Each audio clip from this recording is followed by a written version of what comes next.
Assalamualaikum warahmatullahi wabarakatuh. Perkenalkan, saya Ira dari SDIT Mutiara Islam. Saat ini saya mengajar di kelas 3 dan alhamdulillah saya sudah berprofesi menjadi seorang guru selama 14 tahun. Dan saya sangat menyukai profesi saya karena berhubungan dengan anak-anak yang luar biasa. Setiap anak memiliki kebutuhan yang beragam dalam belajar. Dan sebagai seorang guru, kita harus memfasilitasi kebutuhan tersebut sehingga anak-anak dapat belajar dengan penuh makna dan tujuan pun dapat tercapai dengan lebih mudah. Pembelajaran diferensiasi dapat memfasilitasi kebutuhan tersebut.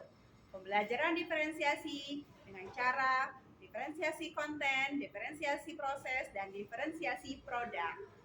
Hal itu dapat ditopang dengan melihat profil anak, minat belajar, dan kesiapan anak dalam belajar.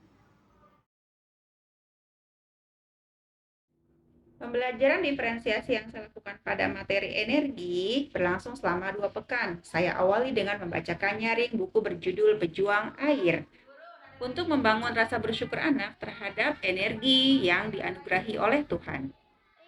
Setelah itu, anak-anak saya ajak ke perpustakaan untuk mencari sumber bacaan agar pemahamannya lebih kuat dan kekayaan ilmunya lebih luas. Anak-anak membaca buku yang terkait dengan energi. Anak-anak dibebaskan untuk membaca buku jenis apa saja. Selain itu, anak-anak pun dipersilahkan mencari sumber bacaan secara mandiri, baik di rumah maupun di sekolah. Strategi berikutnya adalah saya menyajikan sebuah video pembelajaran yang berhubungan dengan materi energi. Anak-anak dapat melihat secara visual dan ini sangat memfasilitasi anak-anak yang dominan visual. Begitu pula dengan anak-anak yang dominan secara auditori. Langkah selanjutnya, saya mengajak anak-anak untuk belajar dengan metode to stay, yakni 2 tinggal dan 2 tamu. Ada anak-anak yang berperan menjadi tamu dan ada anak-anak yang berperan menjadi tuan rumah yang punya tanggung jawab masing-masing. Di sana, anak-anak belajar untuk menyampaikan informasi yang mereka tahu dan belajar untuk menyampaikan kembali informasi yang sudah didapatkan. Dan anak-anak pun diberi kesempatan untuk melakukan presentasi. Hal ini sangat memfasilitasi anak-anak yang percaya diri dan berani untuk tampil ke depan. Setiap anak memiliki tanggung jawab sehingga mereka bisa saling berkolaborasi, mereka bisa saling aktif berkomunikasi, mengasah mereka untuk berpikir kritis dan kreatif dalam metode to stay. Saya pun menggunakan strategi praktikum. Anak-anak saya ajak untuk praktek sehingga lebih kuat pemahamannya dalam memahami tentang sumber-sumber energi, bentuk-bentuk energi, serta pemanfaatannya. Untuk memfasilitasi anak-anak yang dominan secara kinestetik, saya menyajikan pembelajaran dengan metode game. Saya ajak anak-anak untuk bermain puzzle, bermain pesan berantai, serta make a match. Semua permainan ini dalam rangka membangun kolaborasi antar anggota kelompok.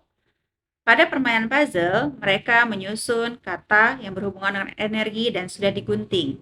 Pada permainan pesan berantai, mereka menyusun kalimat yang berhubungan dengan materi energi. Selanjutnya, mereka pun bermain memasangkan antara satu kata dengan kata lainnya yang disebut dengan make a match. Asesmen yang saya lakukan terkait pula dengan diferensiasi secara proses dan produk. Pada asesmen tertulis, saya meminta anak-anak untuk membuat ringkasan dengan format yang sesuai dengan keinginan mereka atau minat mereka, atau pula kemampuan mereka. Ada anak-anak yang membuatnya dalam bentuk tulisan, dalam bentuk gambar, dalam bentuk peta pikiran, atau yang lainnya. Bahkan ada pula yang menggabungkan kesemuanya itu secara bersamaan. Anak-anak membuat secara kreatif sesuai dengan apa yang mereka mampu dan sesuai dengan apa yang mereka bisa. Hasil asesmen ini sangat luar biasa karena mereka melakukannya dan membuatnya sesuai dengan potensi yang mereka miliki masing-masing. Asesmen berikutnya, tagihannya adalah berupa produk. Saya mengajak anak-anak untuk membuat sebuah produk yang terkait dengan kampanye hemat energi.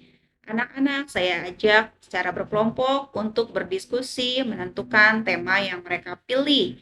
Mereka pun membuat purwarupa secara manual tentang poster yang akan mereka buat selanjutnya. Setelah itu, mereka mendesain secara digital melalui aplikasi. Anak-anak sangat tertarik dan antusias untuk membuat aplikasi pada media digital. Mereka bisa memilih sesuai kemauan mereka. Mereka pun lalu mencetak secara mandiri, mereka merapikannya secara mandiri, memasangnya pada bingkai secara kolaborasi bersama teman-temannya. Setelah itu, anak-anak memasangnya pada area sekolah yang dilalui oleh banyak orang agar pesan dari poster tersebut bisa tersampaikan dengan baik dan kampanye untuk melakukan hemat energi pun bisa tercapai. Anak-anak sangat bangga dengan hasil karyanya karena dapat berkontribusi untuk lingkungannya. Melalui pembelajaran berdiferensiasi ini, anak-anak mendapat banyak pengalaman yang penuh makna dan anak-anak pun dapat lebih merdeka dalam belajar sehingga mampu mengembangkan potensinya secara lebih optimal. Anak-anak pun dapat aktif dalam berkolaborasi, berkomunikasi, kreatif, dan berpikir kritis. Sekian praktik baik dari saya, semoga bermanfaat dan menginspirasi rekan-rekan guru yang lainnya.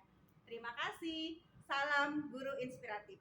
Wassalamualaikum warahmatullahi wabarakatuh.